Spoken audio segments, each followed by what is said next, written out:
effects of his natural death detector, the flesh-eating carnivore circles above 3/4 of a dead carcass, awaiting his demise. Being only 1/4 of a living being, he gasps his last breath. He dies. That cockazoid vulture swoops in to peck the legs, the flesh, the arms, the chest. With his beak blood-stained, he now rests. Our God commands growth and prosperity to African people, peace to all God's beings, and death to all enemies of God. How you doing, brothers and sisters? Fine, sir. Glad you can make it out. Let's give another round of applause for Brother Kush the Black Unified. Everything you're going to hear today, the reason that I exist in doing what I'm doing is because this black man had a vision, and he told black men, hey, brothers, I got a vision of how to lead our people out of this mess. I would not have any idea of what to do. I'd be some black man somewhere, like many of us, upset about the world that I see and not knowing what in the world I could do about it if it wasn't for this black man. So please, let's give one more round of applause for his vision and commitment to African people. I want to get right into this dialogue. Before we do, I want to do a special dedication. If you could, somebody hit the light for me, brothers. We're dedicating this lecture to a brother who's very special to me. This is actually the brother of the Black Unifier, brother named Kwame Harrell. This brother is a co-founder of this organization, Positive Comedic Visions.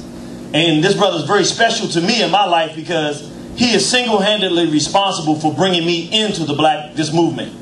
It was him that said, hey, my brother's heading an organization called Positive Comedic Visions. I think you'd be good to come on out and check it out, bro. I think you'd love it. And I followed behind that brother because I loved that brother. I loved him a lot and respected him because he was nothing but a black soldier. That's right. And I followed him into this organization and found out, wow, there's more than one black soldier in the world. I said, I want to be like one of these guys. And that's how I am where I am today. And in a very untimely manner, his life was taken out while he was doing what he has always been known to do, be a soldier. Right. He was in the black community trying to keep it safe from crime. And it's so appropriate that we're discussing genocide today because of the genocidal minds that our people operate with based on the circumstances Europeans have created. Some Negro jumps off of a patio, no warning, and shoots him in the heart and takes this man, a good black man, the kind of black man every black man would strive to be. The kind of brother, if you had a problem in the street or anywhere in the world and you were right, it wouldn't matter what forces were coming against you, he would step in front of you and deal with those forces. I'm not saying what I think. I know this man who was taken from us, and I know wherever he is now, that this black man, his spirit, is still soldiering.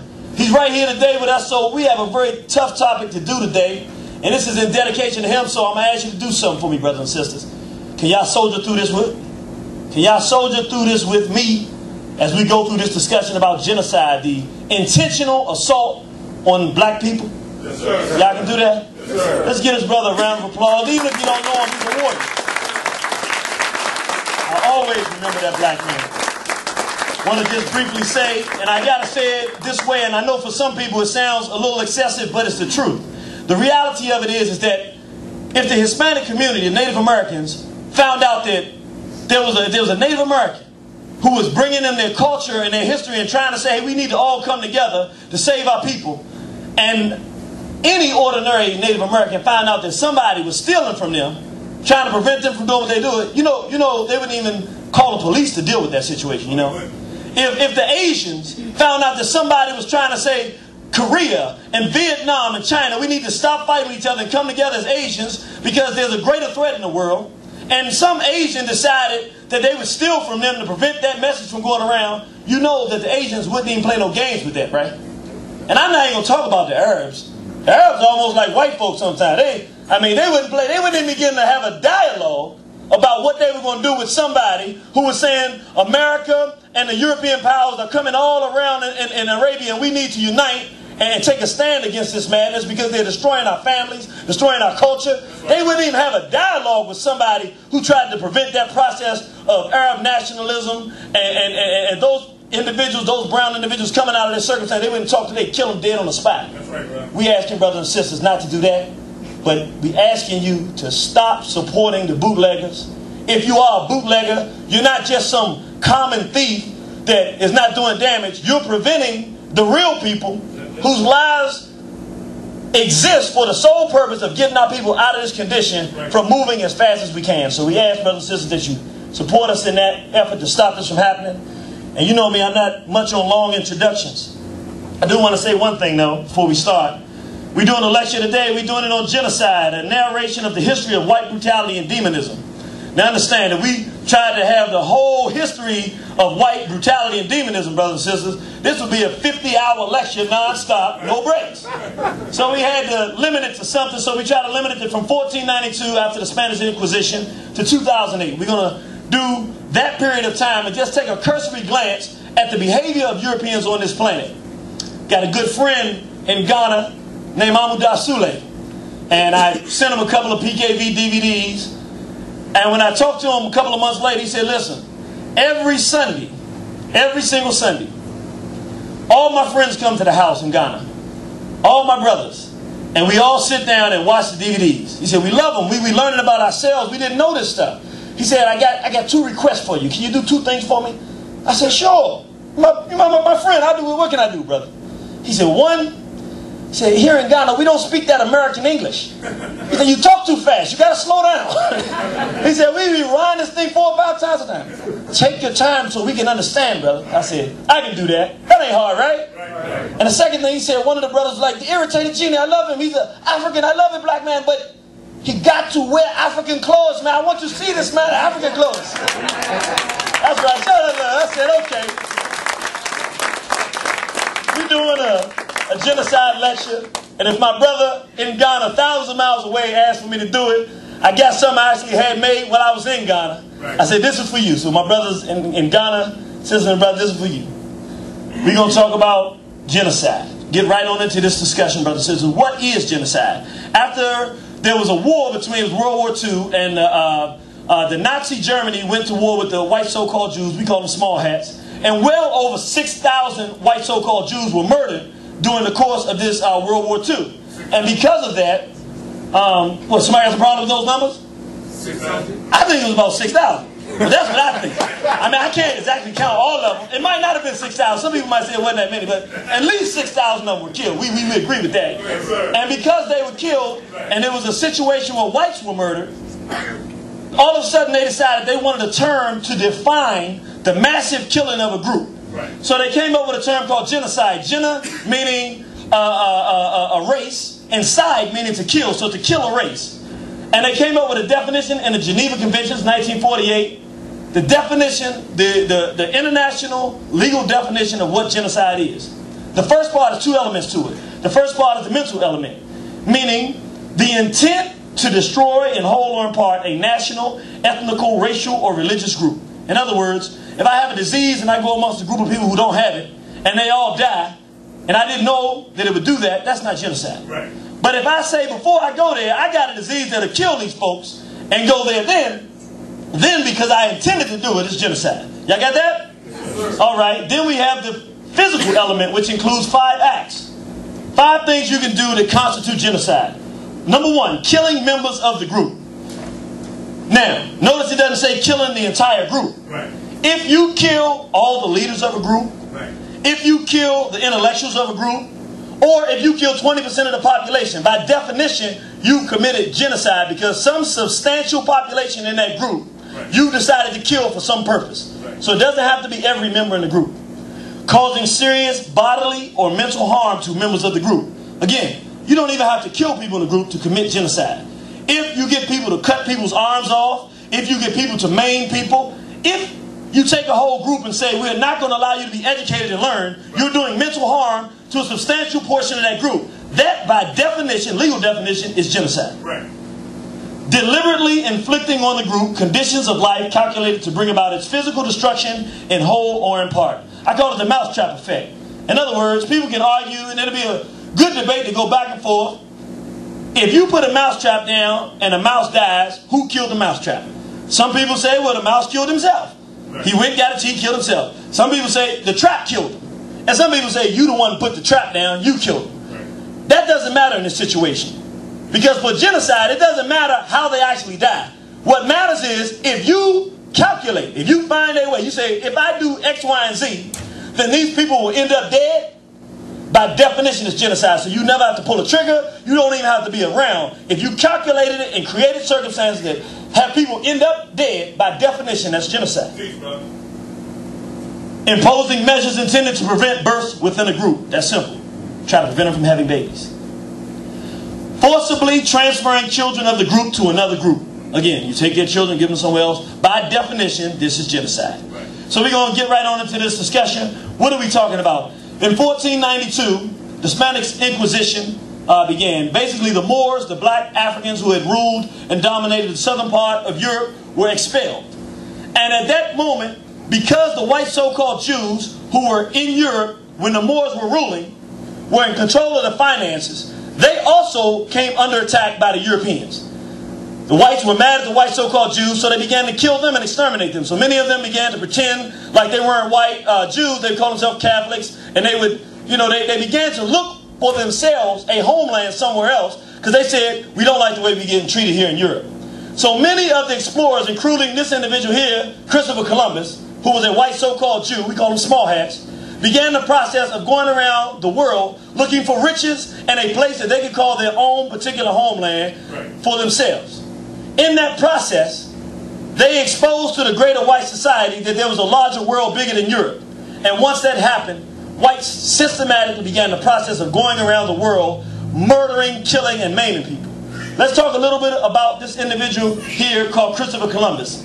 In the Western Hemisphere, called the New World by Europeans, there were over 30 million red men and women, over 500 nations of what we call today Native Americans. When he got to this place, he asked them, he met the Native Americans who are very kind and peaceful people, particularly the groups that he met in Haiti called the Arawaks. Right. As soon as he got there, he asked them, we want all your gold. They went, got the gold, they didn't have any problem with it. Once they ran out of gold, he began systematically having the arms cut off, torturing them. Even, and we're going to actually look at some of the things that he actually did. This was pictures that were drawn by whites who had come from Europe, like Bartholomew Las Casas, a priest who had come from Europe and said, he's describing the acts that he saw Columbus and his army perpetrating against the Native Americans. Understand, these were people who were not used to warfare, so they had no defenses. He said that the men would come, the Europeans would come and grab the babies by the legs and bang their heads up against the wood so that the brains would come out, and then they would feed them to their dogs. They would literally go out on a daily basis and hunt for babies amongst the Native Americans to feed their man-eating dogs. They had these large wooden edifices, contraptions here called gibbets. Say it with me, brothers. It's a gibbets. Gibbets. And what gibbets were was it was a tool for them to hang as many as 13 Native Americans at the same time. Even to the point where they would put them on fire and began the process. Many of his men actually documented accounts they would eat them. What else? A process called impaling. There was an individual named Vlad the Impaler, Dracos of Lithuania in 7th BC, AD, I'm sorry, in Europe, who made this very, very, very popular. Basically, when they got to the Native Americans, they would have these large metal sticks out of the ground, and they would sift them down through their anus, all the way through their head, and sit there and watch as they would die. Sometimes they wouldn't die for hours, even living into the next day sometimes. Now keep in mind, these are whites telling of the accounts that they're seeing. Here you see them fire-branding men and women to death. Here we see where they bring their man-eating dogs to disembowel individuals, something that they taught and trained their dogs to do in Europe. And now they came to the Native Americans and began this process. And so I want brothers and sisters to understand, it might seem like we move over a lot of territory quickly because I didn't establish what happened between the Native Americans and the whites to create this scenario.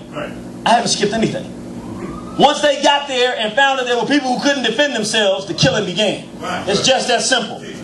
Now what we're going to do now, because I want you to understand, Europeans are, without a reasonable shadow of a doubt, the world's most prolific killers. And every group of Native Americans they ran across were not unfamiliar with warfare and unprepared for warfare.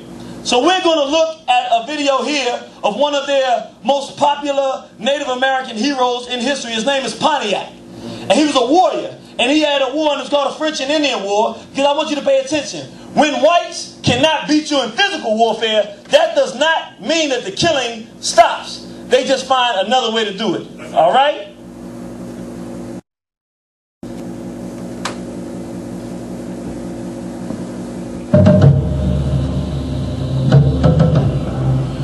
You British and the French are like the two edges of a pair of shears, and we are the cloth which is cut to pieces between them.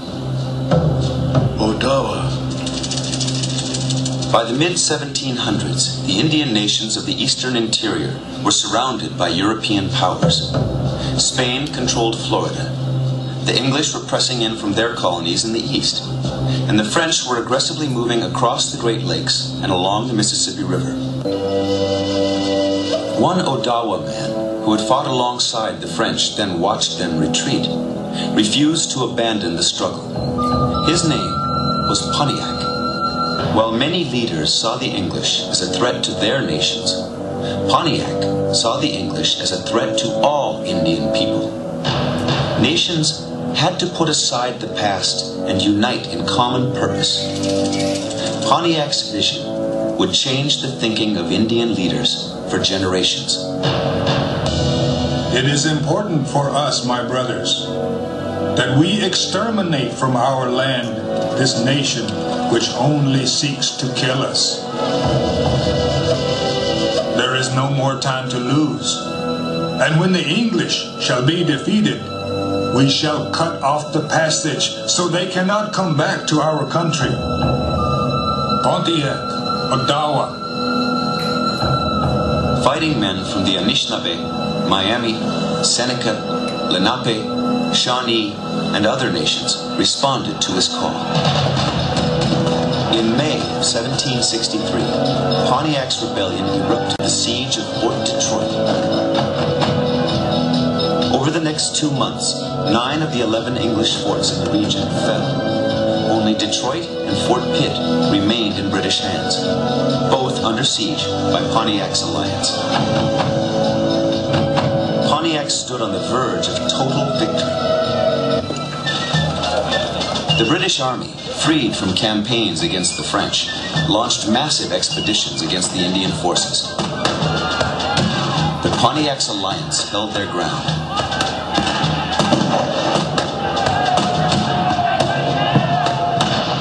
Increasingly desperate to prevail, British commander Geoffrey Amherst put a bounty on Pontiac's head, then proposed a sinister tactic: germ warfare. Could it not be contrived to send the smallpox among those disaffected tribes of Indians? We must, on this occasion, use every stratagem in our power to reduce them. You will do well to try to inoculate the Indians by means of blankets, to try to extirpate this execrable race. Shawnee, Lenape, and Ottawa were crippled by smallpox-infested blankets from Fort Pitt. Pretty soon burst out a terrible sickness among us. Lodge after lodge was totally vacated. Nothing but the dead bodies lying here and there in their lodges. Entire families being swept off with the ravages of this terrible disease.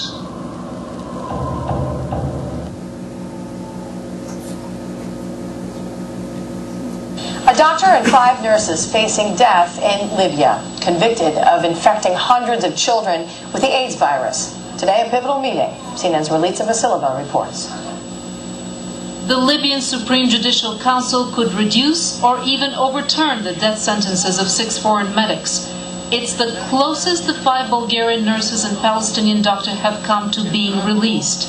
We're very hopeful that that will be the case, Relitza. We know that the Higher Judicial Council now will make a ruling on the death sentence, which was re-upheld by the Libyan Supreme Court last week.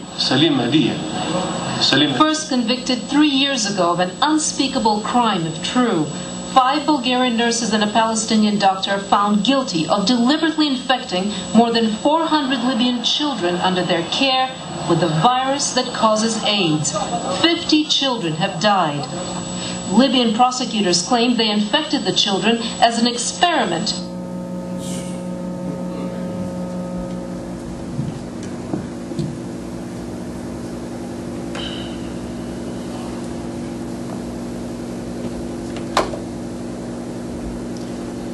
The more things change, the more they what? So we do understand now that when we're talking about genocide, that Europeans are willing to go through any lengths when they decide they want to get rid of a group of people to make that happen. But what really separates European killing from any other race of people on the planet is something I call it crushing the invisible empire. All I mean by that is, you know, what really makes up a person, everybody you know, what really makes up that shell that you see on the outside is just a physical thing. But their character, their sense of humor, their courage, their intelligence, you know, their honesty, their wit, that's really who the person is. I mean, that's really, you can look at a person, you don't know anything about them, but it's those things you don't see on the surface that actually tell you who this, you can have a 5-foot guy who got more heart than anybody in the world. You have to know him, knowing to get to see that in action. That thing that you don't see on the surface is who the person is really made of. For whatever reason. Maybe you can figure it out, I don't know. But whatever's in the European psyche, whenever they get a race of people to the point that they control them physically, they know that they're only numbers, that they can control the numbers, and they have physically conquered them, they have this process. Instead of just wiping them out, most times they begin the process of trying to strip everything on the inside away from them. Their culture, their language, their self-respect, the way they operate between them and their children and men and the women. For whatever reason, that is part of the European psyche. He must strip the soul, crush that invisible empire. The invisible empire being those things that really make up the person. That is what he always seems to really want to go after and destroy. Then after he's taken that, then he sees it okay to finish off the last members of the group. We look here, and this is a good example of it, what we see in Canada. Where they did the same thing in America. When they had the Native Americans to the numbers that they knew they had total control over, they kidnapped their children. And they sent them all to these Canadian boarding schools, which are nothing more than brothels, where the Catholic priests and the Catholic nuns would sexually rape them and brutalize them. And they were very, very abusive physically and sexually to the children. Here we see the Canadian government said it hoped the residential schools would, as one Canadian official put it, kill the Indian in the child. So these schools were not designed to physically kill them, but they wanted whatever defined them as who they were. That was their process of trying to eradicate them. The government began closing the schools in the 1970s, and the stories that hundreds of thousands of children have been sexually and physically abused for 100 years started coming to the surface. So now, and brothers and sisters, we're going to do some video today, but the reason we're going to do them because more than any other discussion that we have, if we're talking about genocide, it's one thing for us to say it. It's another thing to actually watch it and see it, to understand what we're doing. So we're going to take a look at another clip when we're talking about crushing that invisible empire of the holistic method of European genocide against the Native Americans. Y'all all right? Yes, sir. Yes, sir. We're going to try to do that today. Many Eastern reformers were determined to break the Indian ring. But they believed that the only lasting solution was change, not only for the bureaucrats, but for the Indian people themselves. Indian ways were judged as backward and wrong, that for their own good, their cultures had to be erased. Indian people were to be remade in their reformers' image. The Indians' only safe future can be found in merging their interests with ours and becoming part of the people of the United States. Their safe course is to quit being tribal Indians, to go out and live among us as individual men, to adopt our language, our industries, and become a part of the power. Richard Pratt, Director, Carlisle Indian School. But of all the government policies designed to end Indian cultures, the cruelest was yet to come. Indian people would be robbed of even their children. Across the country, Indian children, some as young as 4 years old, were taken from their parents, often by force, and sent to boarding schools.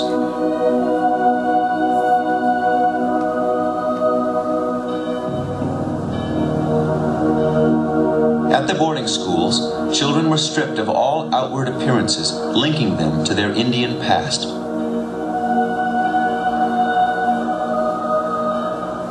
Our belongings were taken from us. Even the little medicine bags our mothers had given us to protect us from harm. Everything was placed in a heap and set afire. Next was the long hair, the pride of all the Indians. The boys, one by one, would break down and cry when they saw the braids thrown on the floor. Lone Wolf, Blackfeet. Children were forbidden to speak of their traditions and severely punished if they used their native languages. Fed distorted images of evil Indians, many came to doubt their own identity. I remember growing up that I never really felt good about myself. We were taught to be ashamed of who we were and who we are. And it hurts when you're young and you're trying to understand. We all wore white man's clothes and ate white man's food and went to white man's churches and spoke white man's talk. And so after a while, we also began to say Indians were bad. We laughed at our own people and their blankets and cooking pots and sacred societies and dances. Sun Elk, Taos. If we thought the days were bad, the nights were much worse. This was the time when real loneliness set in. Many boys ran away, but most of them were caught and brought back by the police. We were told never to talk Indian, and if we were caught, we got a strapping with a leather belt. I remember one evening when we were all lined up in a room, and one of the boys said something Indian to another boy. The man in charge caught him by the shirt and threw him across the room. Later we found out his collarbone was broken. The priest would take a leather harness strap and he would beat my husband. And every time that strap would come down on him, how he would repeat to himself, "I'll never forget my language." He was thinking that, "I will never forget my language." These things that made life for us the most important thing. These were the things that took away from us. And today, so many of our Indian children have forgotten their language, even here on our reservation, because they took that language away from us, our language that God gave us.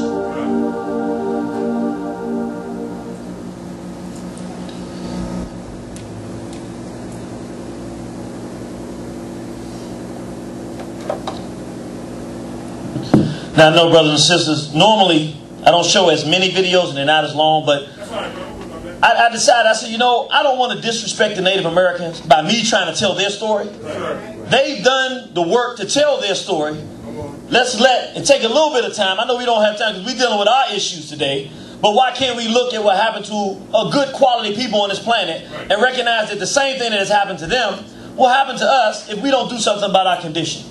So out of respect for them, I let them talk for themselves. And I want to say one last thing before we move on about this. You know, one very interesting thing. If you ever really want to know if whites have changed, if you know how to read their symbols, you always know where they stand.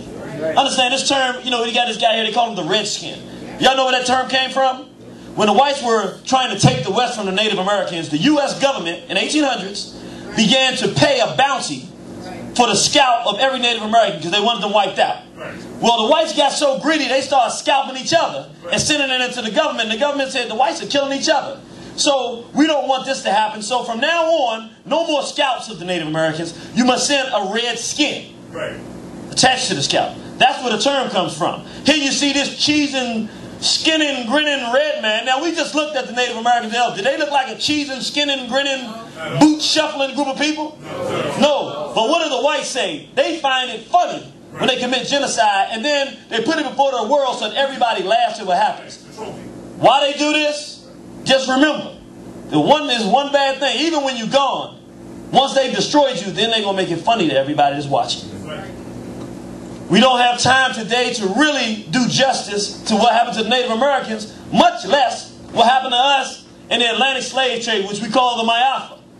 The worst tragedy in the history of documented humankind. Now, I'm sure the Native Americans will say, you know, they might have a disagreement, and one day we can sit down when we've all come together and fix this problem. Maybe we can have a few laughs about it and go back and forth. But what I want to say is that in December, Christian Black Unifier will be doing a lecture on slavery. And the whole purpose will be, it'll be totally dedicated to that so we can understand the sacredness of that for our cause and what we've been through and why we can never allow that to happen again. We're talking about a complete depopulation of the second largest continent on the planet.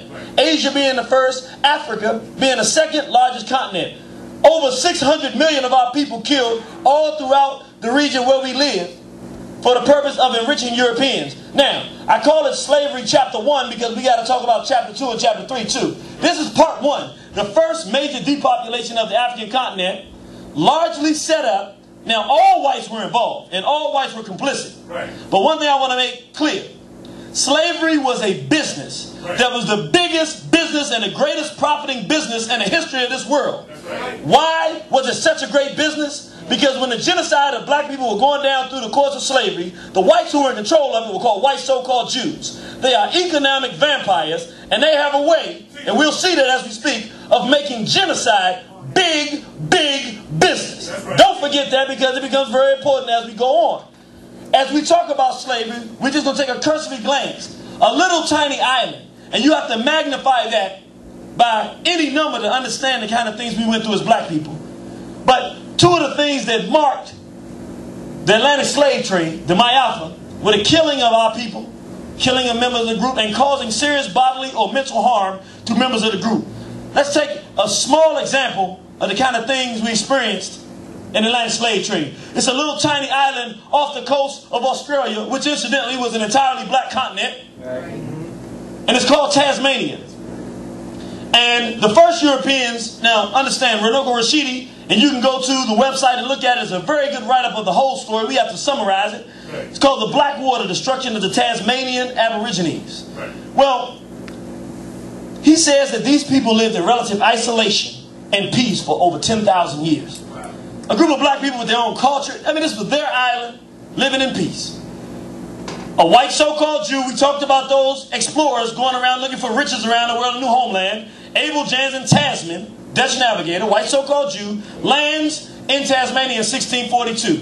This would begin to spell the end for our Tasmanian brothers and sisters. What happened? By 1803, the British had decided they were coming in. They opened up the prisons in Britain and said, all of the convicts, the murderers, the rapists, the torturers, everybody, go on and make a new life in this place called Tasmania. 65,000 of them let out there on our people. What happened? Criminal acts would soon include the shooting, bashing out brains, burning alive, and slaughter of Aborigines for dog's meat. Have we heard about that before? Yes, sir. Europeans would tie Aboriginal Tasmanian women to logs and burn them with firebrands. Have we heard about that? Yes, sir. Or force the woman to wear the head of her freshly murdered husband on a string around her neck. A people who had no real idea of military because they lived in peace for so long they didn't even know about warfare. Right. Imagine what's going through their mind as these whites who they don't even know and have done nothing to begin to decide they want their land. And they begin to take their lives. By December 1st, 1826, the killing of black people had become a sport. They even wrote in the Tasmanian Colonial Times, "We make no pompous display of philanthropy. The government must remove the natives. If not, they will be hunted down like wild beasts and destroyed." With the declaration of martial law in November 1828, whites were authorized to kill black people on sight. They began a systematic murder and extermination of our brothers and sisters on this island called Tasmania. Remember, after they get you down to small numbers and they know that you can no longer even think to defend yourself, it's not good enough to just wipe you all out. Now comes the process of trying to crush that invisible empire, to steal your culture, your self-respect, your dignity. And so what do? In 1830, George Augustus Robinson, a Christian missionary was hired to round up the remaining Tasmanian black people and take them to Flinders Island, 30 miles away. Here's Tasmania, here's Flinders Island. On Flinders Island, Robinson was determined to civilize and Christianize the survivors. His settlement at a windy site with little fresh water was run like a jail. Children were separated from parents to facilitate the work of civilizing them. The extermination of the mental, spiritual, religious foundation of a people who they intend to wipe out. Between 1803 and 1830, the black aborigines of Tasmania were reduced to less than 75 people. If that's hard hitting, then what's this? On May 7th, 1876, Truganini, the last full-blooded black person in Tasmania. I mean, they held her. They couldn't wait for this. They got the last one. Died at 73 years of age. Let's see what her life was like once the Europeans came to Tasmania. Her mother had been stabbed to death by a European. Her sister was kidnapped by Europeans. Her intended husband was drowned by 2 Europeans in her presence while his murderers raped her. On her dying bed, our sister said, "Please, you've taken everything from me. I ask one thing of you.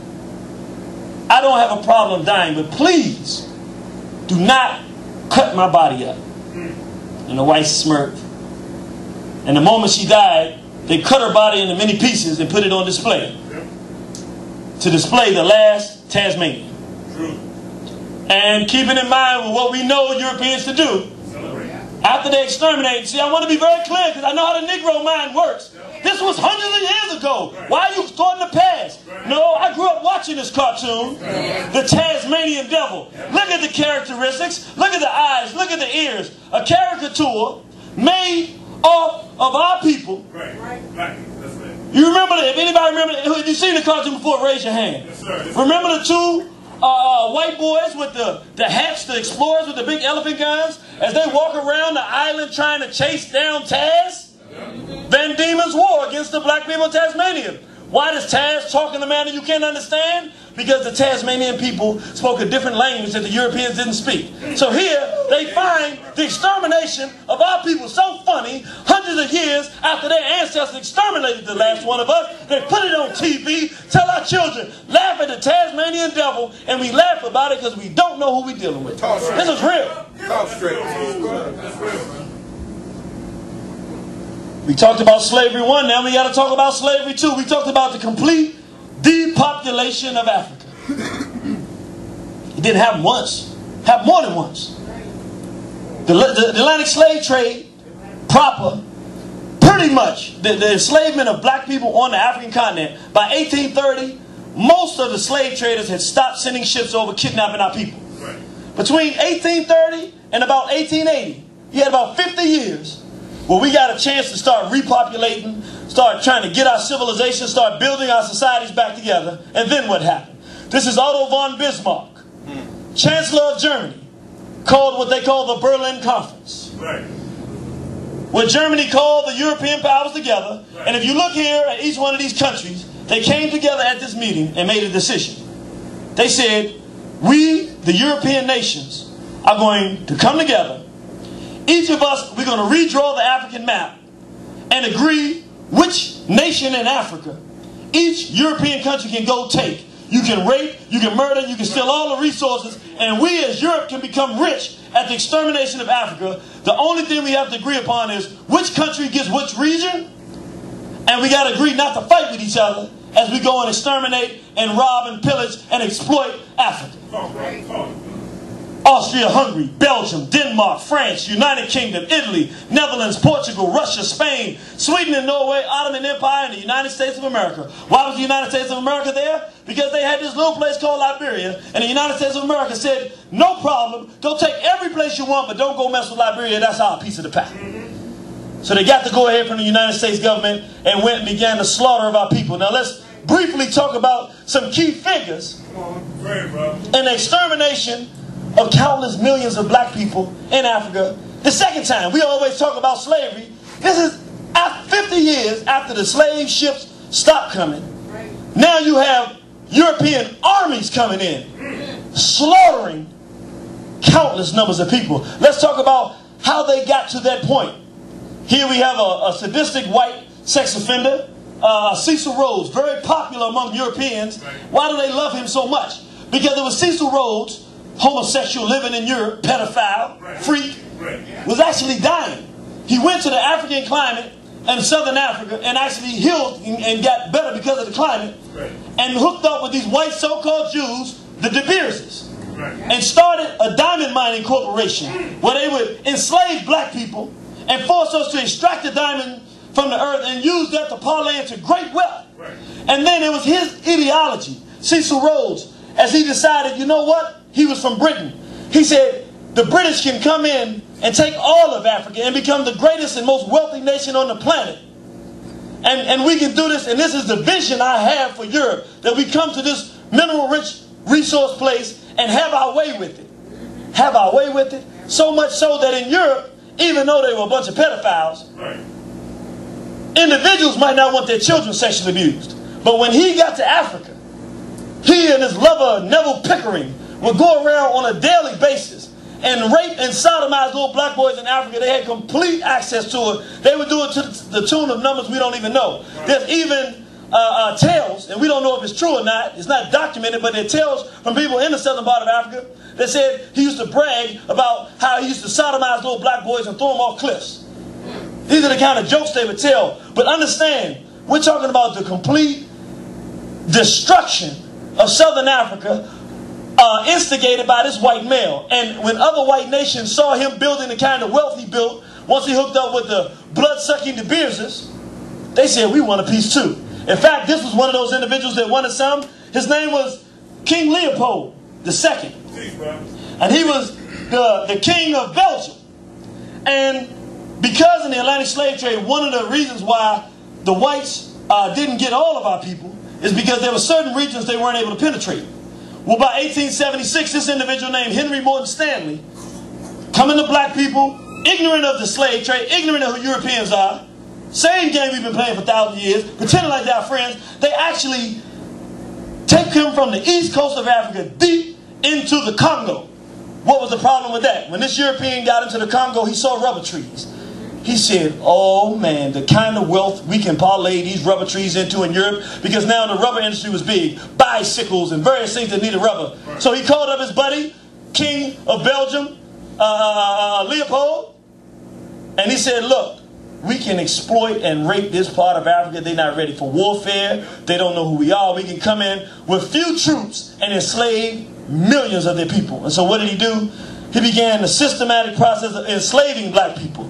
Not just enslaving, but sadistic murder and torture, rape, the kind of killing that is hard to imagine based on the numbers. You say you have to have a nuclear bomb to kill this many people over so little time. And understand, when we say 10 million black people were slaughtered by the Belgians, by the order of King Leopold to extract the rubber and the wealth of the Congo, those are white folks' numbers. White folks, you always got to add 2 or 3 zeros to numbers when they talk about killing black folks. They'll go kill 1 million people and say, we killed 15 black people. That's the truth. Yes, sir. So these are their numbers of the type of killing they did. To the tune of over a 30-year period, we're talking about 38 black people killed per hour over the course of 30 years. Now, I'm not trying to inundate you with a whole lot of video, but as bad as that sounds when you hear it, ain't nothing like seeing it for yourself. Let's take a look at what just an idea. And I want you to understand when people, because this is very important. People always say to us, white folks can't make you do this and that and the other. If you don't know nothing, if you ain't read no books, if you're not informed on who the European is, you don't know about his character, you'll say something like that. But when you know who you're dealing with, it's not true. Because you know why the maiming that we see in Sierra Leone and the cutting off of people, who also ruled Sierra Leone? The Belgians. I mean Rwanda. Who ruled that? The Belgians. We'll see in the Congo, they would force you as a black person to cut up another black person. If you didn't, they would cut you up in front of everybody else.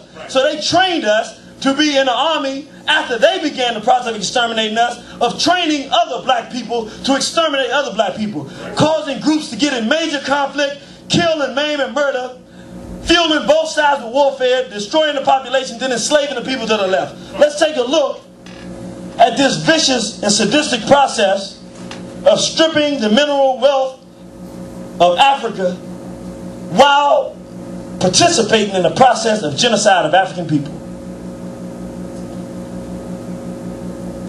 En 1920, le Congo compte 10 millions d'habitants. Par rapport à 1880, c'est 2 fois moins.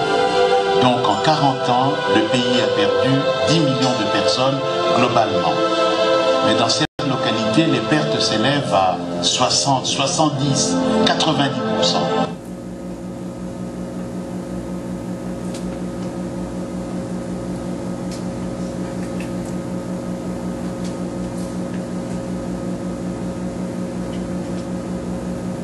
Over a period of 20 years, Leopold turned the Congo into a vast labor camp 80 times the size of Belgium, in the process making himself into one of the richest men in the world. As the number of deaths grew, so did his profits. Leopold's Congo was a prison state. Africans had no rights, no justice, and no freedom. They were there to serve a voracious European king. Thousands of miles away, Leopold was content that the end always justified the means.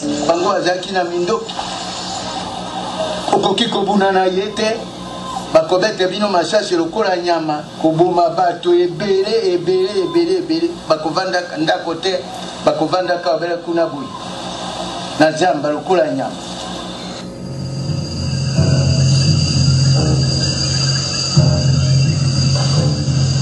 Leopold's new companies were taking the wives of the rubber collectors hostage. The women were only released when sufficient rubber had been collected. The hostage system was organized by the concession companies with the full knowledge of the state and of the king himself.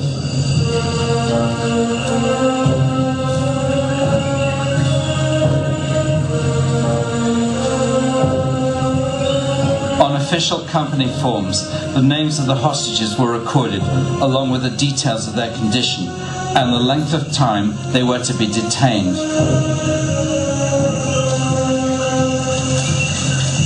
The procedure was so institutionalized that each of the company's agents was given an official hostage license, authorizing them to detain women at will.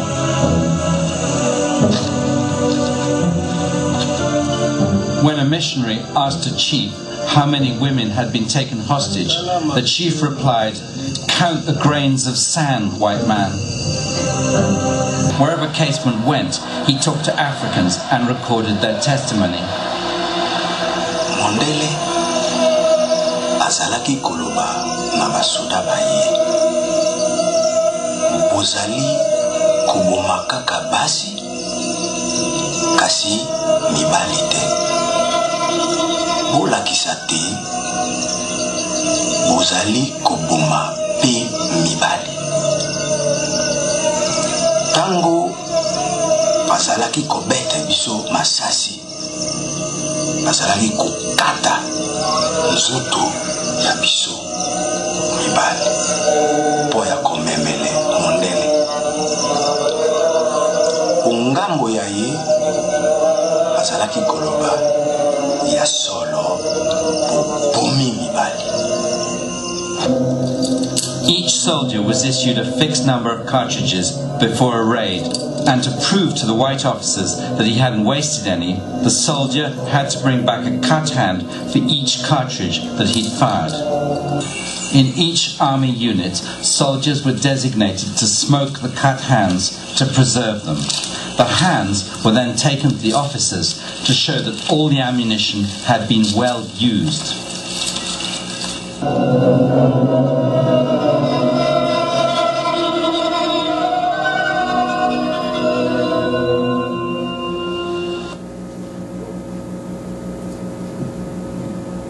We see the mutilation. We see the same thing then that we are seeing now in Sierra Leone, in the Congo, in different regions of Africa. And we wonder, we say to ourselves, no, it's not whites doing it. We're doing it to ourselves, but what it is that we don't understand history. We try to fool ourselves in believing, since they're so unimaginably brutal and violent, that we're not dealing with who we're dealing with. That's right. So that we feel more comfortable blaming ourselves for the condition we find ourselves in, so that we don't have to fight the 1,000-pound gorilla. That's right. But I got a trick for you. It's a little secret, I don't know if you know, but as it relates to the European, it don't matter if you fight him back or not. He's going to come and kill you anyway.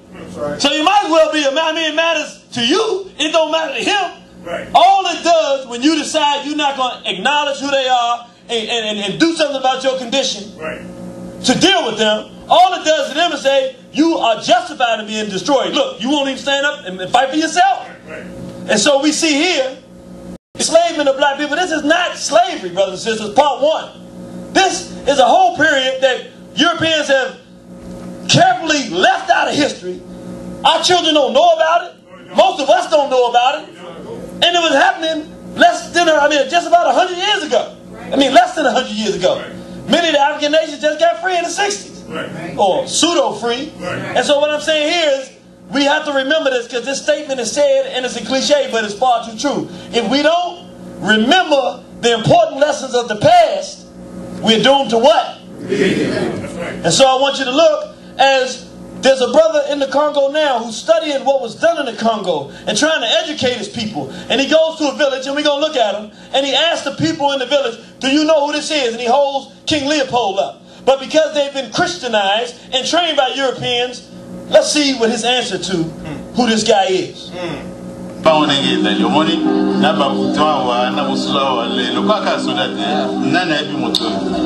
Wana Leopold, roi Leopold. Ah, oui.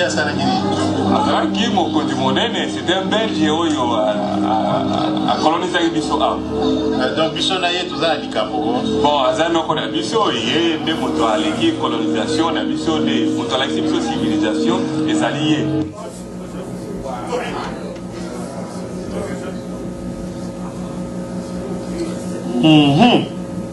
He's our uncle. He came to civilize us. So, sounds like he's okay with Leopold, doesn't it? And if he's okay with Leopold, what do we expect that our people in the Congo should expect? What's to come? Come on. Let's take a look, because we say, that's the Congo. Oh yeah, you tell the bad stories. Understand, brothers and sisters, we can't go through every single country in Africa and talk about what happened. The entire continent of Africa was under the same type of assault. Some places were more severe than what you saw. Some, to some degree, a little less, but all under complete assault from Europe. We see here in Namibia, where the Herero people were very valiant, and they fought on their own behalf and fought against the Germans coming in and slaughtering black people in southern Africa. They slaughtered black people, their numbers, 10,000. Dale Jones said 16 million. Who do you want to believe?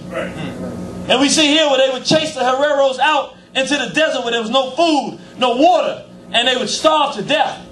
Here we see them hanging on. What are these big wooden things that they hang massive numbers of people on? Gibbets. Here we see the arrogance of the Europeans, the Germans, as they go into Africa and rename Namibia Germany. And what do they say to the Herero people? This is 1904. General von Trotha, I, great general of German troops, send this letter to the Herero people. Hereros are no longer German subjects. All Hereros must leave the land. If the people do not want this, then I will force them to do it with guns. Any Herero found within German borders, with or without a gun, with or without cattle, will be shot. I will no longer receive any women or children. I will drive them back to their people, or I will shoot them. This is my decision for the Herero people. So not only is he telling the people and their land that they've lived in for time immemorial that they must leave when they have nowhere to go, but he also gives us indication to the type of torture they were suffering. I want you to imagine for a minute, and I'm going to give you the answer before I tell you the question. Ain't no right answer. Ain't no wrong answer. What do you do when you see a village of 5,000 people, more prepared for warfare than you, get wiped out in 20 minutes? I mean, you watch it. And then they come to your village that only got 1,000 people and not as many men to fight. And they say, look, we'll spare your village today, but we need some little sex slaves for us. Now, some people will say, what you say is, we'll never give our children and surrender them to that. Fine. Then your village of 1,000 people are systematically slaughtered and wiped out. And if they want to take some of the children, they take the ones that left and do what they want anyway. You can say, what we do, we pack up and we run. That's fine. The problem is you got to run into the desert where there's no food and water, and you're going to starve your children out, all of y'all going to die. Or the answer is, well, I got 6 daughters. Maybe if I pick 2 of them and charge the whites for them, say, look, we need some money or something. Maybe I can get some money to buy weapons so that we can try to do something to organize ourselves, to buy ourselves some time so that we can develop a better fight. Some people say, how could you sell your daughters? Well, you got 6 of them. You going to let 6 of them go or 2 of them? I mean, it's not a right or wrong answer. Anything you decide to do, you lose. The answer is, you better be prepared for European aggression before it comes, because if you're not, all that you can do is lose. That's right. You better be prepared for it. And so we look at the African continent, and I want you to understand the type of killing that they did in Africa during this period called colonialism. We can't even get numbers, because one thing about whites, they're very meticulous in counting when something happens to them. And documenting every single thing that happens to them that they don't like. But when they kill black people, it's kind of loosey-goosey. If they count it, they never give us the numbers. So we're talking about hundreds of millions of black people being murdered, and nobody documenting how much murder. And if they do, yeah, we wiped out a village. It might be a village, 100,000 people. They say 10 people. We don't have any way to document it or know what happens. But one way we do have to just get an idea. Understand, most of the countries in Africa, we talk about the slaughter and the numbers of destruction. These are just my estimates. But most of the countries, they were there up to 60 years. Europeans were there colonizing these countries. But there's one little mighty country, an old country, that the Europeans never were successful in colonizing and overthrowing. It was called Ethiopia. It's still called Ethiopia. Let's get an idea of the numbers. They were only there during this period of colonialism for maybe a year or so, a very short period of time, a few years. And then under Mussolini, when the Germans went, when the Italians went in and attacked, only for a couple of years. We don't talk about a few years, because they were defeated. When they went in the 1930s with Mussolini, the Italians went in, the Ethiopians won the war and gave a bill to the Italians saying, you have killed 760,000 of our countrymen. That's in like 2 years. Imagine what happens over 60 years. And what was the toll and the price that our Ethiopian brothers and sisters had to pay for freedom. Here we see the Italian soldiers leaning over the heads, the decapitated heads of the Ethiopian brothers and sisters who said, we will not surrender. Here you see them standing up posing. The brothers with their afros say, hey, we're going to fight back. We're not going to tolerate abuse. We're not going to be colonized and conquered. Decapitation. Part of the part of the day that they have a good time, white boys, as they sit around and decapitate brothers and stand around posing and taking pictures. What are these things that they hang multiple people on? Gibbets. So we see them here hanging our Ethiopian brothers, fighting, leaders, women too. That's one thing about the Ethiopians. They say all of us stand to lose everything. Men, women, and the children that want to fight. Hell, if you want to fight these crackers, let's go out there and fight. Everybody got on board to say Ethiopia will remain free. And some of us look at these pictures and say, well, why is black people in America? Why didn't we do nothing about what was happening in Ethiopia? Well, that's an interesting discussion. Because remember, in the 1930s, what we was going through here looked just like the same thing. No. But I tell you, and I tell you why history is so important. Whites have to keep our history from us, because they got us thinking that we don't fight back and that we don't love each other. Do you know that when the Italians announced that they were going into Ethiopia to attack Ethiopia, and that was the last African nation, the only one that had not been colonized, do you know that by the thousands, black men and women in America lined up to join the army to go to Ethiopia? They wanted to join the Ethiopian army to get passports in the cause for freedom and independence for Ethiopia. We knew we were Africans then. And in our minds, I mean, think about it. Some of these black men had fought in World War I. Some of these sisters had been nurses in World War I. And they were like, we got one nation that has successfully warded off European aggression. So we were political back then. We wasn't into hip-hop. We knew what was going on in the world. We said, it's the last one. Can you imagine a black man having seen his uncles lynched and all the things he had to deal with in America. You mean to tell me I can go to Africa, our homeland, and see African people who have been living their way of life for thousands of years and had it mostly uninterrupted? Right. And I get to kill me some white boys? And I ain't gonna get locked up? I'm gonna be called a hero? Sign me up today. So they lined up, the U.S. government would not give one passport to a black man to go and fight on behalf of the cause of liberation and independence for Ethiopia. But the U.S. government advocated and inspired and encouraged any Italian-American citizen that wanted to could freely get a passport to go to Italy to go and support the war and fighting the war against our Ethiopian brothers and sisters.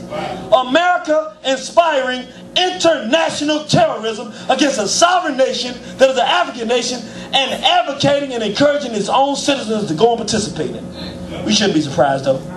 And more things change, the more they stay the same. Speaking of more things change and stay the same, December 13th, 2006, because we're not just talking about slavery and not just talking about colonialism. We're talking about genocide, which means there's intent to kill. That's very important. It's intent. Not just that you want money and resources. I want to show you that the intent today is the exact same intent it was yesterday. To kill black people. Now this is the Washington Post, Wednesday, December 13th, 2006. Ain't no tricks in this one now. Go get the paper for yourself now. 827. Children too many, too few. What? Now where would you think that they were saying there are too many children? And where might these white folks be saying there's too few children? Let's see. Africa, too many young people. In many sub-Saharan countries, what's sub-Saharan? That means non-Arab ruled, the black country. That's what they're talking about. Women on average bear 6 or more children each. Development specialists had hoped the fertility rate would decline. But progress in family planning and female education has been slower than anticipated.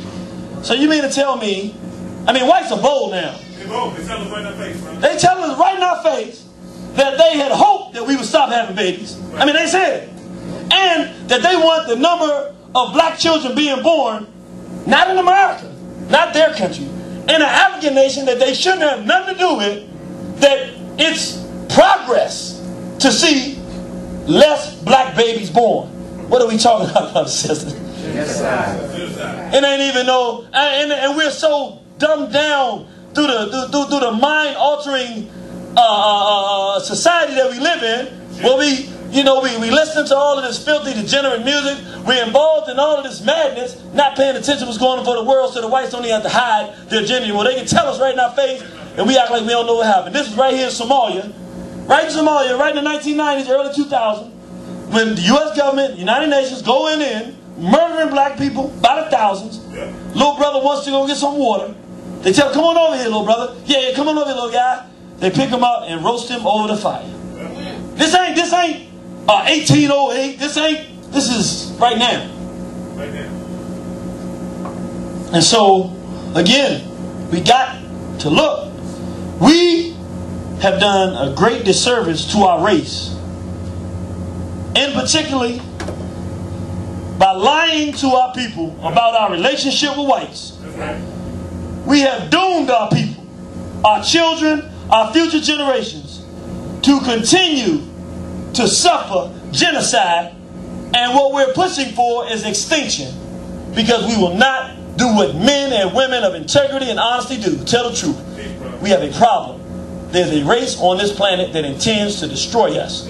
Let us look right as we are living today at the overt, obvious genocidal slaughter by white folks on black people all throughout the world. And we only going to look at 3 different areas, but what I want you to understand, every time you pick up a paper and read about Rwanda or some African country going through problems, or Haiti or Jamaica, anywhere, it is orchestrated by white folks. And what you're about to see now is the same thing that's going on all throughout the world, but we're not organized, so at this point we're not doing much about it at all. Right, brother.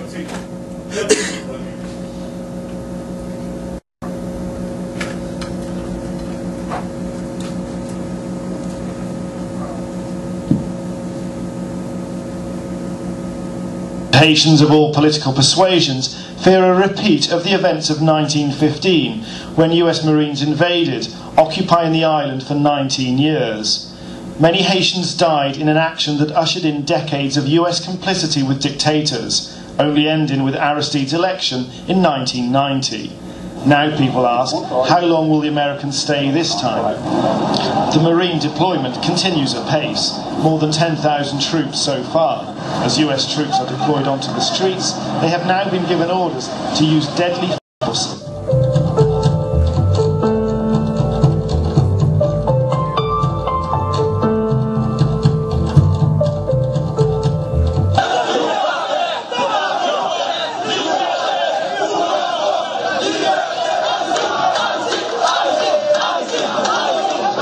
This is a clear case and a shameful case where Canada, the United States, and France joined together instead of furthering democracy, ended democracy. Haiti, we must kill the bandits, documents the horror of a Canada, US, and France-led coup d'etat and military occupation by United Nations forces.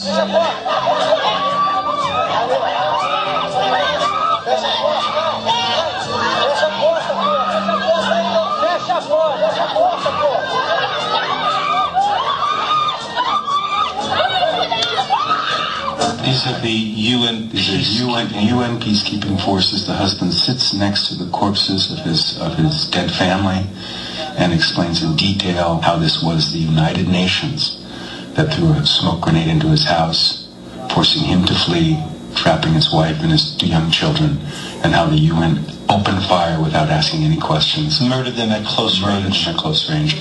And again, a 4-year-old with a headshot. And this footage just shows incontrovertibly that the United Nations is responsible for targeting unarmed civilians in Cité Soleil. There's no other way to define these images and what's clearly present in this footage.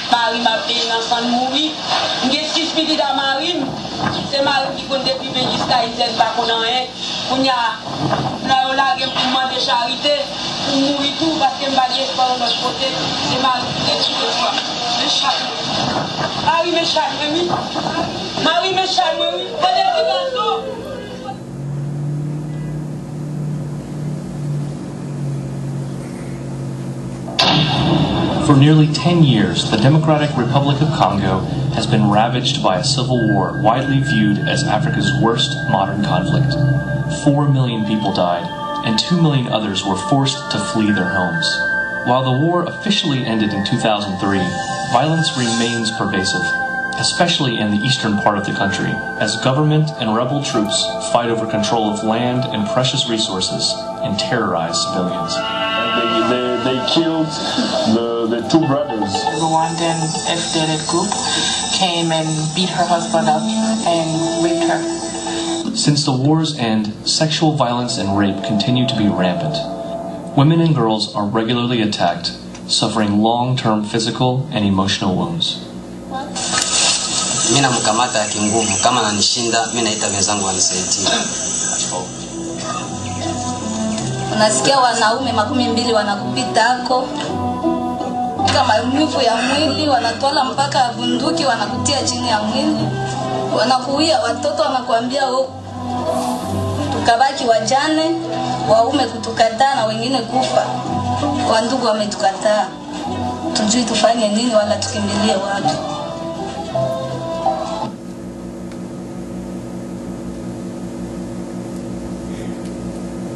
My name is Lukongo from Congo. At the time, Britain and America invaded Iraq. They also invaded Congo, and that's what many people don't know. They invaded Congo by proxy, using troops from Rwanda, Uganda, and Burundi. Of Africa. Congo is very rich in copper, cobalt that you need for the aviation industry, the automobile industry, coltan, which you need for electronics, the high-tech industry here, mobile phone, computer, iPod, everything, all these electronics we are using here.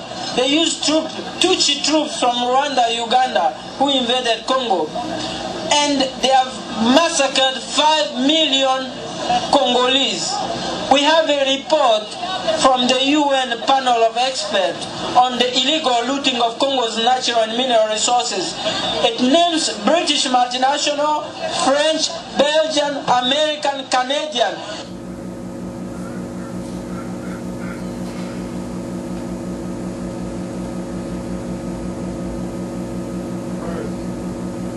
We will not allow any exploitation of natural resources by any foreigner.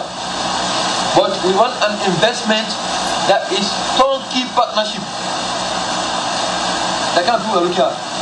Not people to siphon the resources here so that they can build mansion or cash hotel in Paris, in London, like pre-colonial economy. I mean colonial economy. No.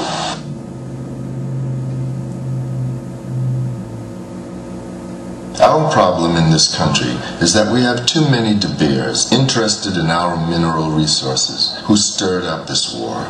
When I saw that people were playing with our country, I called upon the roof in the name of peace, says Major Johnny Paul Karoma. He is released from Pademba Road Central Prison on May 25, 1997, with hundreds of other prisoners, following the coup d'etat led by the Sierra Leone Army.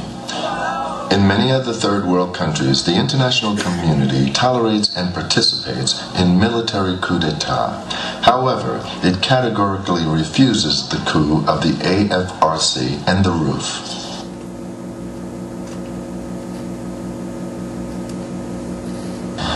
Just to very briefly run through, it has diamond wealth, it has gold, bauxite, iron ore.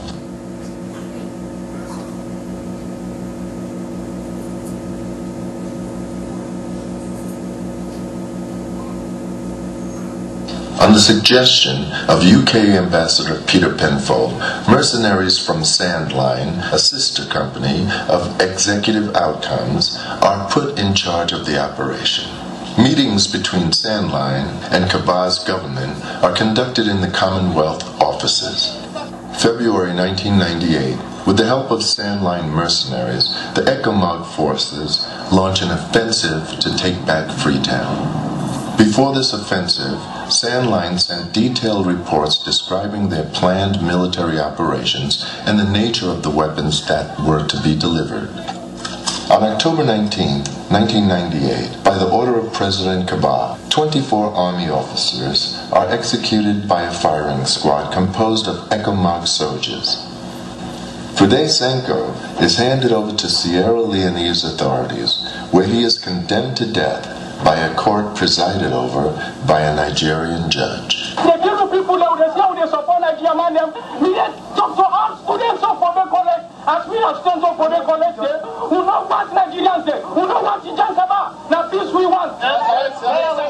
Nigeria Alpha Jets dropped numerous cluster bombs forbidden by international law on the Kailahun district. The cities of Kailahun, Koidu, and Pendembu are transformed into ghost towns. The same bombs are also dropped on peasant villages in the region said to shelter rebels.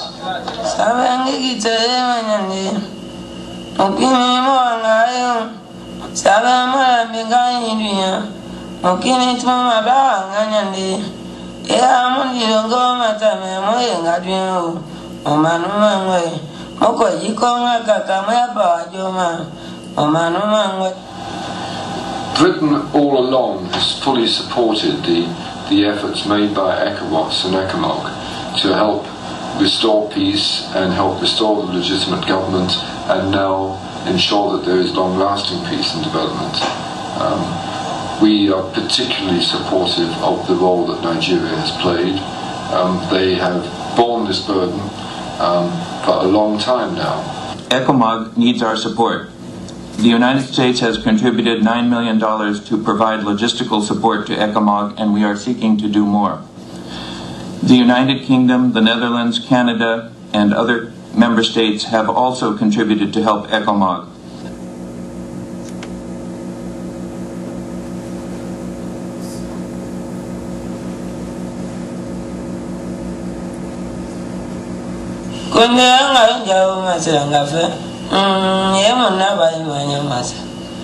Kundi wanga jawo masanga fe.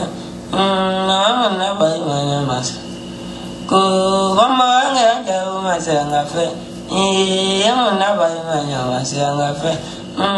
Be papa ngai ko yigo sanga fe. Yamu na ngai ko yigo. Aya ngoke jibi mangi ya papi. Yamu na manina nya masanga. Ngwa so nya ba nduma. Aya jawo masanga. Mnanga yongo mpiyosanga fe aya pa konde anga wenjawo masanga aya mnama nyama ko mama anga jawo masanga fe mnaba nyama masanga fe be papa nga eko yigo sanga mnanga eko yigo aya ngoke jibi mangi ya papi mnama nyama masanga ngwa so nya ba nduma aya pepa nze ya nyalo nduma kondi anga unjawo masanga nanga yongo mpiyosanga fe aya pa kondi anga unjawo masanga.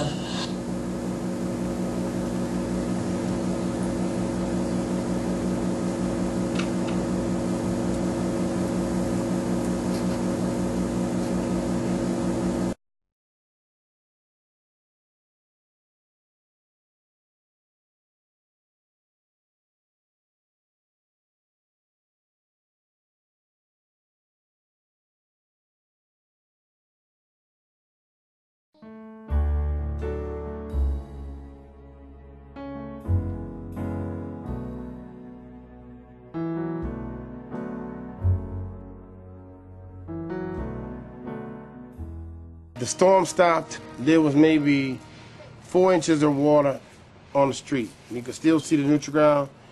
The next day, the levee, I looked at the levee.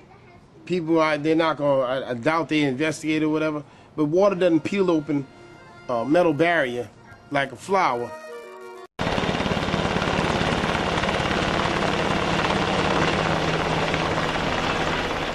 For 2 days, we watched the National Guard fly around and basically not do anything. I watched them land on the buildings next to us and pick up the white people. And we had the black guys on the roof trying to get them to come and give us resupplies. We had a building full of white people. I spray painted some signs on the roof telling them drop MREs and H2O. And they flew around us looking at us for 2 days. And finally I told Chris, I said, man, go downstairs and get everybody that looks white in a wheelchair, I don't care, and put them on the roof. So we went downstairs. We got about 60 people, 60 white people, put them on the roof. 15 minutes later, they resupplied us with water, food, whatever we needed.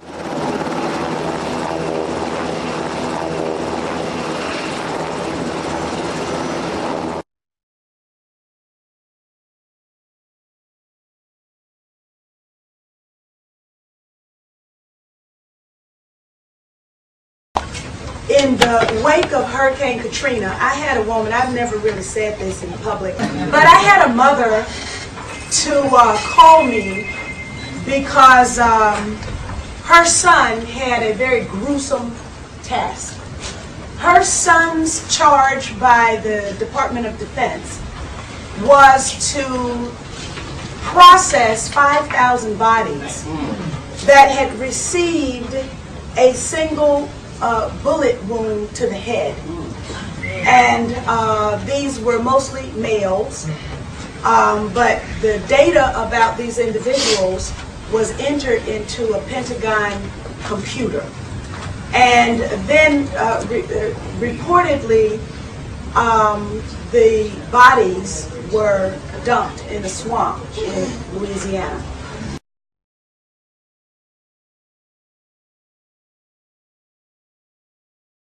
Report, I'm Amy Goodman. New Orleans police raided the St. Bernard housing project this morning, where activists had been occupying a building to prevent government plans to demolish it. 2 people were arrested. Last summer, federal housing officials announced plans to demolish 4 large public housing developments, even though tens of thousands of low-income New Orleans residents remain displaced. We have a significant racial overtones to who is being excluded from the city. The tragedy is that they are using the money that Congress gave to the victims of Katrina and they are what I call like Robin Hood in reverse. They are stealing the money that should be coming to the low-income community and instead converting that money and using it for property owners and the developers and the like. And in case of public housing, they're using Katrina tax credits. They're using Katrina rebuilding money in excess of $100 million and additional money to destroy houses that are structurally sound and are actually in better physical shape than almost any of the residential buildings in the city of New Orleans. So they are using money to help Katrina, it was designated to help Katrina victims, to destroy affordable housing, put money into the pockets of developers, and then put up some other housing that they're not going to let low-income people back into.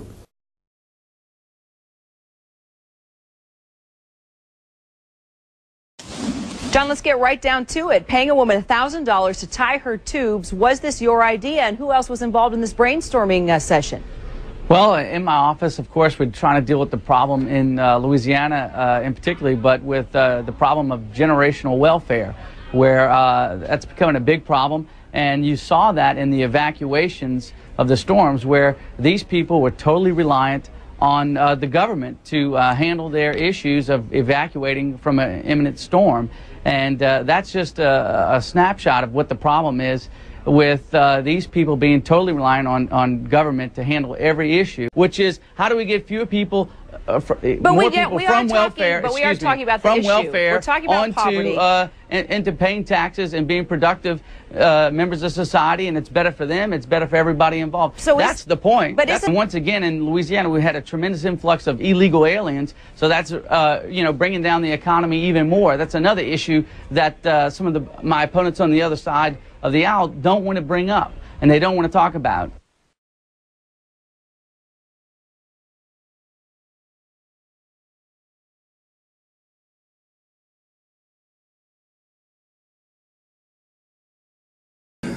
Brothers and sisters, it's not real complex.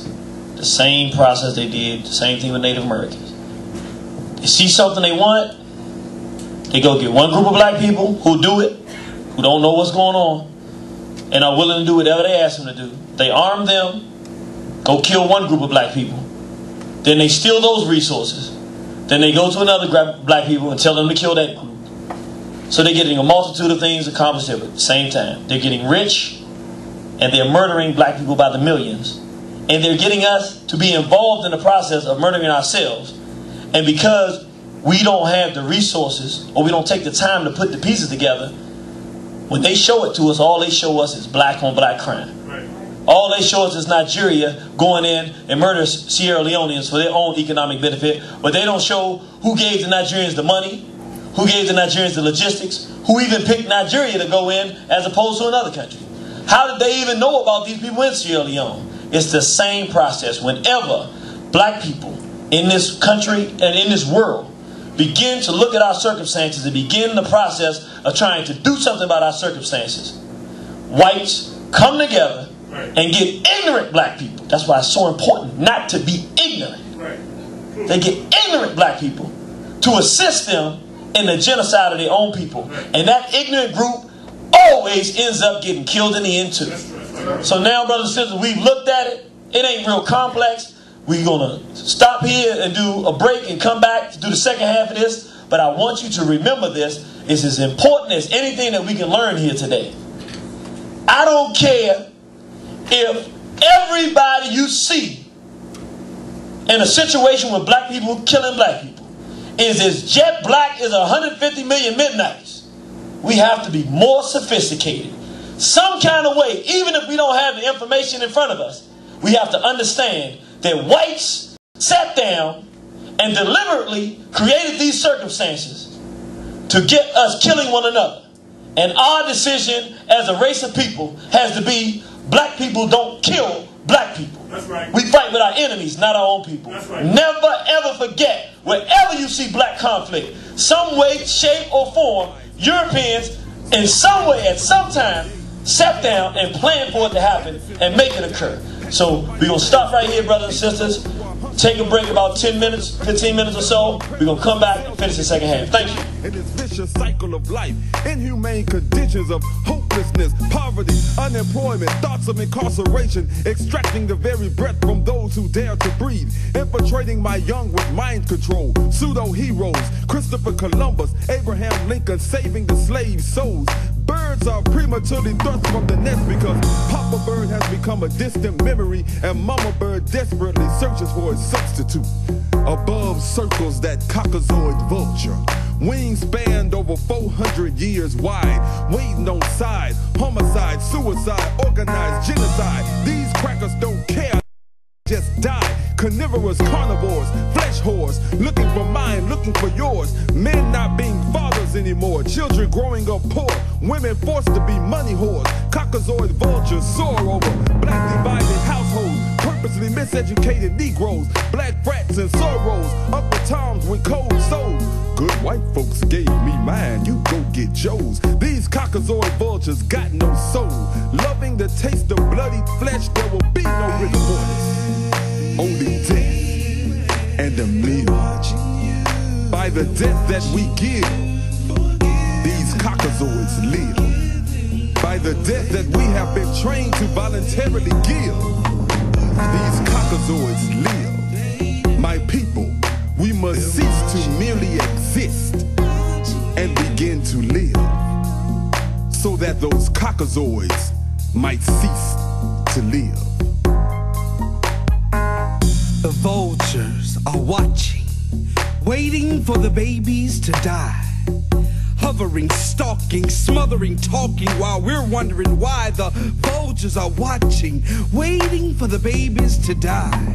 They're eagerly awaiting, cause they're thirsty for blood. A cult incapable of love, they shove rifles in our babies' arms and drop them off in harm's way. Today in 2007, the vultures are watching, waiting for the babies to die. They're eagerly awaiting, cause they're thirsty for blood. A cult incapable of love, they shove rifles in our babies' arms and drop them off in harm's way. Today in 2007, the vultures are watching, waiting for the babies to die. They're salivating with anticipation as they watch the destruction of the black family in this nation with the implementation of homosexuality, money, drugs, and false prophets of salvation. Annihilation is inevitable as we watch our babies run